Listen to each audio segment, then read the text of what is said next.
Hello everyone and welcome to Medford Anywhere Learning TV. We're glad you're tuned in. We want to give a shout out to our friends at Southern Oregon PBS, KTVL, KDRV, and the Dove Network.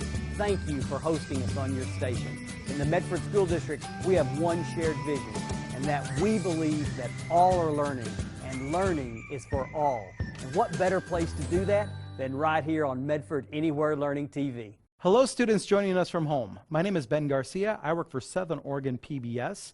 I co-teach and mentor Student Reporting Labs classes at a few different schools here in the Medford School District. And we work with students from grade 7 all the way up to grade 12. Today we are going to conduct this online SRL, Student Reporting Lab lesson plan number 1, which is called Shifting the Frame. Our learning target is I can define and understand foundational vocabulary relating to journalism. In a second, you are going to meet my co-teacher, Mr. Ollinghouse from Hedrick Middle School, and we're going to kick off this lesson plan. Thank you for tuning in. Welcome, Mr. Ollinghouse. Would you like to introduce yourself to our audience today?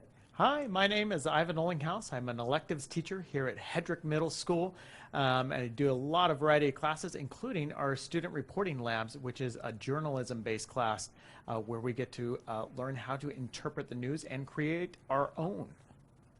Yes, it's very exciting. You'll learn more throughout this lesson plan, but in general, this class is journalism, and it's also video production. So we've already discussed today's learning target, but we have an essential question for the lesson plan, and that is, what is the difference between a topic, an issue, and an event? And this essential question is meant to activate pre-existing knowledge that you might already have in your brain. So, Mr. Ollinghouse, what do you think? Yeah, I do think that is an interesting question because while we think of events, topics, and issues in the news, sometimes when we're learning about them, we still haven't quite separated the two, especially issues from topics. We kind of think of them as synonyms, but there's actually some distinct differences that we can bring forward as we start thinking about journalism in the context of all three of these. Now let's review today's activities. In the next slide, Mr. Ollinghouse are going to talk about the differences and similarities between news topics, news issues, and news events. And we'll spend some time really going over this slide and talking about different phrases and terms that we have on this slide, because some issues can be events, some events can be issues, some issues can be topics. Sometimes one of these terms that we discuss can be an issue, topic, and event altogether. If you're confused right now, don't be worried. You will understand these terms much better after the conversation. And on the next slide, you'll see that the first activity where you get to actually do something creative with your hands relates to just generating 8 separate sticky notes that have the issues and topics that you're most concerned with or you're most interested in. And if you notice that on the next slide, you're going to take these issues and topics and you're going to put them on your own little mini poster called My SRL. And beneath your issue or topic, you will write a statement. I wish I knew something statement about your issue or topic, and we'll talk more about that in depth in a second. And on the next slide, you'll see that there's an activity where you take your top 3 news issues and topics that are near and dear to your heart, and you create a class board. Since you're at home, you can create a poster with your family by sticking your sticky notes to a sliding glass door or the refrigerator. And what you'll want to do is, with your class or your family, try to find out what your top issues are by everyone sticking their top 3 to a surface, and then having a discussion about why those are your top 3. And then on the next slide, we will show you some examples of real Medford School District students, examples of their I wish statements relating to topics and issues that are most important to them. And on the next slide, Mr. Ollinghouse and I, we will have a discussion about the one most important issue or topic to us both. And we have a board here in our virtual classroom where we'll stick up our one most important issues on our class poster, and then we'll also stick up our one most important I wish I knew statement and have a discussion about that. And on the next slide, which is the last slide, I will very quickly discuss this exit pass activity, which is something we normally do in the classroom at the end of the lesson plan, but you can also do at home with your friends or family as a fun way to reinforce the learning that you've undertaken or experienced. Mr. Olenhaus, what do you think? That's a lot to take in, but I think we'll get through it all. Even though it might take us 2 days to do this in the classroom, we'll get this down in a half hour for you. The nice thing about being at home is that you have all the time in the world to do this. So enjoy this lesson with your family. Okay, Mr. Olenhaus, are you ready for a short lecture about topics, issues, and events, and then a discussion about topics, issues, and events? Yep, sure I am. Let's get to it. Let's do it. As I was trying to figure out how to best discuss with Ivan and you at home the differences between topics, issues, and events, I came across this great article about how a newspaper is the easiest way to understand the difference. And let me explain why. A newspaper is made up of a lot of sections. We have the sports section, health section, etc. And in these sections, you have a headline here, health. Health really means that this whole section is going to have articles about health. So health is the topic, and then the articles themselves are the issues. And that's probably the easiest way to understand the difference between topics and issues. Topics are broad enough to be kind of like the headline of a section in a newspaper, and issues are specific enough to be like the articles. You can really dig in and discuss them through writing an article. And so, in our newspaper, sports, as you can see here, has a lot of issues that can fall underneath it. So, for example, here you can see this headline that says officials concede Tokyo Games may be postponed. This article is actually old. They have been postponed, but the issue of the Tokyo Olympic Games, it falls underneath sports. It would not be in the economics section of the newspaper or the world or nation section. So let's look at another section here. Speaking of world or nation, here we have the broad topic, world and nation. And then we have a bunch of articles here. One that reads, government plans to ban vaping flavors. Vaping has been a really important issue in the United States the last 3 or 4 or 5 years. And there have been a lot of articles written about it. And I'm sure at some point it will become a broad enough issue that will be elevated to topic status. And that's a conversation that Mr. Olenhaus and I will have. When does an issue become a topic? And in our health section of the newspaper, we know that health is a topic, and we see there's a headline there that says Italy sets more specific rules relating to the COVID-19 outbreak. And so that is an issue, and it falls underneath the broad area of health. Health is a topic. So let's have a deeper discussion with Mr. Olenhaus about the differences and similarities between topics, issues, and events. So as you saw from the newspaper, there are many broad topics. And here, looking at the slide, you can see that of all these terms or phrases, topics are in blue, issues are in purple, events are in green. So let me just choose a phrase here. In the column here under topics, you see in the middle, there's a phrase that says climate change. Now, climate change is interestingly both a topic and an issue. You might say, well, there's not a section in the paper that says climate change. And my response to that is, well, when Ivan and I were growing up back in the 80s and 90s, climate change wasn't really talked about that often in popular culture. I'm sure there were professors researching it at universities, and there were even oil companies writing research papers about it.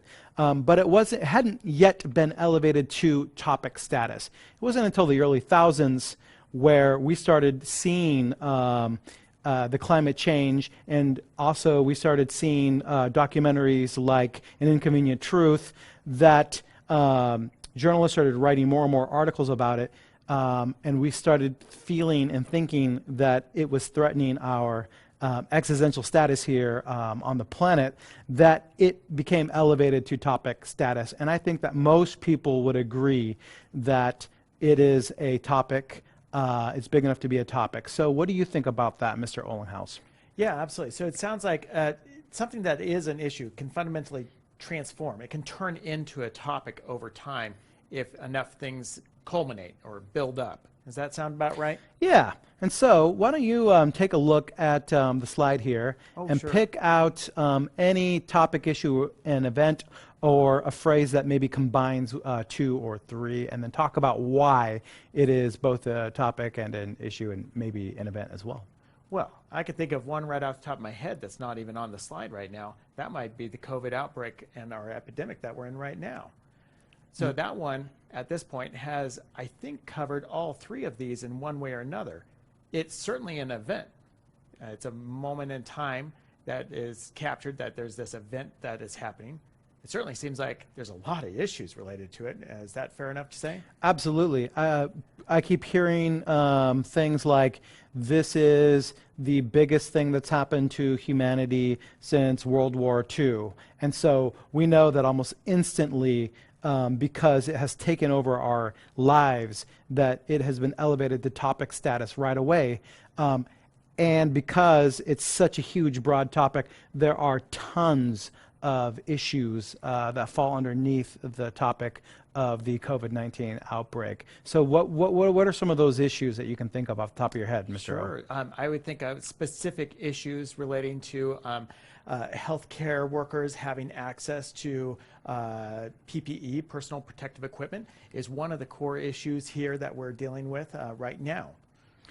So issue that I can think of is how COVID-19 spreads, where we know that there are people that don't show any signs of having the virus that can spread it, and then obviously there are people that show visible signs, and we're still trying to figure out other ways and manners it is spread. Now we're finding out that man's best friend, our beloved dogs, can get it, and so we're still trying to understand a lot about how it spreads, and that is another huge issue that falls underneath the topic of COVID-19. Absolutely. Do you want to pick another one, and we can talk about it? Let's lighten it up, maybe. Hey, I see one up there that I like. How about the old GOAT conversation? What do you think? Should we go into the GOAT conversation? Enlighten me. Sure. GOAT is an acronym for Greatest of All Time, which is obviously Michael Jordan. Greatest of all time. I've heard that argument a lot in as it relates to the topic of sports, the issue of greatest basketball players of all times. And I think that a lot of young fans, including myself, what we forget is that there are basketball players that are far greater than Michael Jordan or LeBron James. We just weren't alive while they were at the height of, or the pinnacle of their careers. Bill Russell is a basketball player that comes to mind. He has over 10 championship rings. Okay, you got me there. I mean, that's decent, I guess. So as it relates to Michael Jordan, another issue that people like to talk about is, who is the better basketball player, LeBron James or Michael Jordan? Where do you weigh in on this argument? Well, that one's obvious to me because it's absolutely Michael Jordan. But that's when we could start talking about that specific issue under this big general news topic. So in terms of the topic of sports, the issue of Michael Jordan, one event that I can think of, very famous event, is Michael Jordan's famous Game 6, where he had the flu, very high fever, and he was able to perform at his best, if not better, under those circumstances. These events can be short, but they can also be quite long as well. So, for example, let's take politics. We have lots of issues around politics, and politics is a topic unto itself. But the events in politics can actually sprawl out for a long period of time. For example, our presidential election that's coming up, along with all of our other general elections, turns into almost a 2-year news cycle, and it's a really, really big event. Now, the actual election day, where everybody is putting in their final polls, or putting in their final ballots, that's a little snippet in time. But again, it's a smaller segment of that event amongst the backdrop of the entire event. That's interesting that you bring that up, Mr. Ollenhaus. So we have the 2020 presidential election that's coming up. We also have the 2020 Democratic primary, which is a series of elections. So that's also an event that's extended out. So you have you have elections as a broad topic. You have the presidential election, which is also a topic, but it's also an issue. And then you have the Democratic primaries, which is also a topic and an issue. And all three of these topics and issues go together, and they're also events at the same time. And then there are small events like state elections. So let's go ahead and move on to our activities for today. For these activities, you probably want to grab any sticky notes that you might have laying around, though even just pieces of paper will work just fine if that's all you got. Go ahead and grab a writing utensil as well. Anything else they're going to need? The next slide. Sounds good. Let's do it. And as you can see here, what we're going to do is we are going to write 8 topics and issues that are important to us. So take some time, take a look at this slide, and think to yourself, what are some topics and issues that are most important to me? As you can see, there's one of my topics here, natural disasters. And then after you're done writing all 8 of your topics and issues on 8 separate sticky notes, then you can come back and write the I wish people knew statements on a separate sticky note, or you can write it on the back of your topic sticky note, however you want to do it. For this activity, you made your own My SRL poster or handout, or maybe it's just a collection of sticky notes on your refrigerator. And if you can see from mine, you can see 4 of the issues and topics most important to me, starting with education. We know that for sure is a topic because there's an entire section of the newspaper dedicated to it. Celebrities is next. There are entire magazines dedicated to talking about celebrities. Pandemics, we've discussed that pandemics is for sure a topic. And then the arts. And another thing that you should do is you should write an I wish statement. And if you look at one of mine, I have here, I wish people knew more about student reporting labs, especially how it trains students to be citizen journalists and report on community issues that are important to them. So let's take a look at some of Mr. Ollenhaus's topics and issues that are most important to him. Yeah, so for my SRL, I chose 4 topics that are real near and dear to my heart. Mental health, poverty, music, nutrition.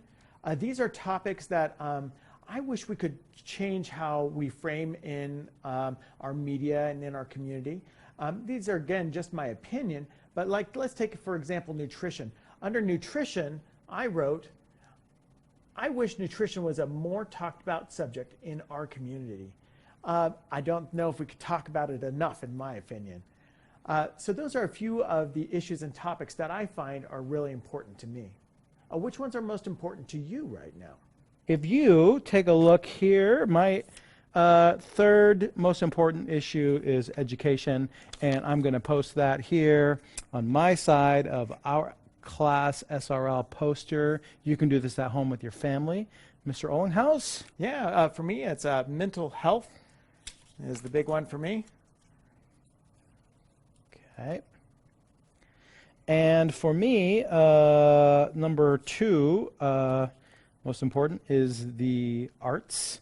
And actually, I want to say something about this. When I was your age, there were a lot of music and arts programs being cut in schools, and so the arts are near and dear to my heart.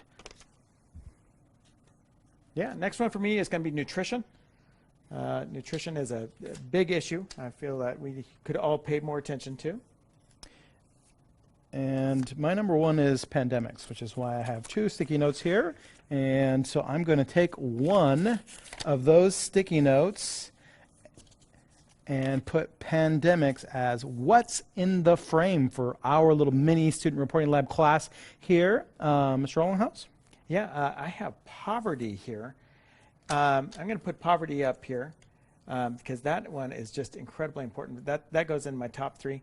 My biggest one, though, for me is mental health. I'm going to put that into the what's in the frame as well. And so pandemics, the reason why this topic is most important to me is because I wish people knew that COVID-19 is not like the flu in many ways, especially relating to its morbidity and mortality rates, which are markedly higher without policies like social distancing, work from home, etc., etc. So if you don't know some of those vocabulary words, you can look them up. But that is what I wish people knew. My top I wish people knew statement. Mr. Ollenhouse? Yeah, go ahead and give me just a little more distance. Sure, let's do this. Yeah, and I'm going to reach in here. Mine, with mental health, I wish people understood how our behaviors affect mental health. Not just for ourselves, but for those around us as well. That's a real important topic for me. I'm going to throw that up there on the I wish people knew. Maybe I wish people knew more about. Absolutely. So at home, please take your time to do these 3 tiers of activity at home.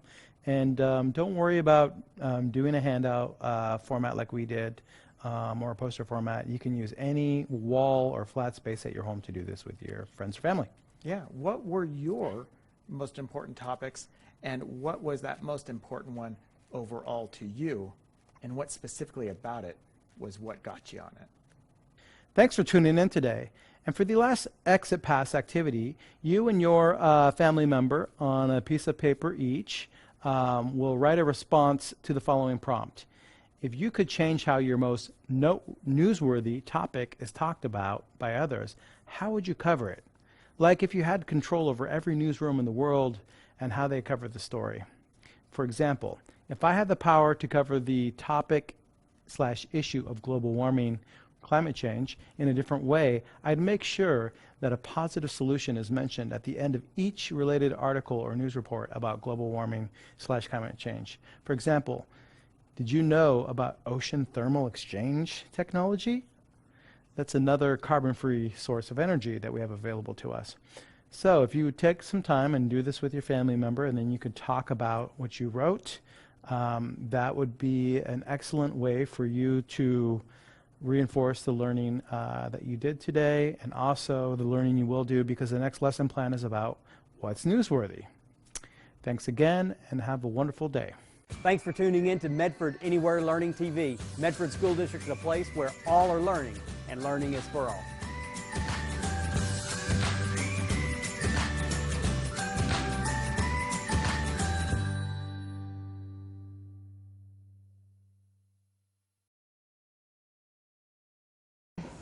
My name is Stella, and I'm in 5th grade. Tell me about the school board. What do you know about a school board and what a school board does? I think it makes like big decisions for the school, and do you decide field trips? It is the people that decide like stuff about the school, like they're the people that decide on the school rules and stuff like that. What do you think about that? I mean, it sounds kind of like a big job.